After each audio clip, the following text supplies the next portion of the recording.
ज्यांनी पाहिलं ते भाग्यवान आणि ज्यांनी गप्पा मारले ते हुकले. 30 मिनिटात नाही झाली, अर्धा तासानंतर तर कुस्ती पॉइंट वरती लागणार. ट्रॅक्टरवरची कुस्ती एकदा कन्नडमध्ये सांगा तुम्ही. हा, ಎಲ್ಲ ಪಂಚರು ಒಂದು ಸಮಯವನ್ನು ಕೊಟ್ಟಿದ್ದಾರೆ. ಈ ಕುಸ್ತಿ 30 ನಿಮಿಷಗಳ ಕಾಲ ನಡೆಯುತ್ತೆ. ಅದರ ಒಳಗಡೆ ಚಿತ್ತ ಆದ್ರೆ ಹಾಗೆ, ಒಂದು ವೇಳೆ ನಿರ್ಣಯ ಚಿತ್ತ ಆಗ್ಲಿಲ್ಲ ಅಂದ್ರೆ ಪಾಯಿಂಟ್ ಮುಖಾಂತರ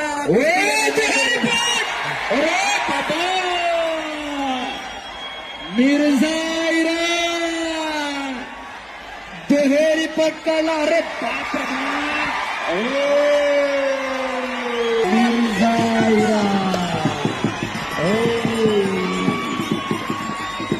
बोले बजरंग बली की. मिर्झाईरा ನಾನು ಹೇಳಿದ್ದೆ सेकंड ದೇವಾ ಥಾಪ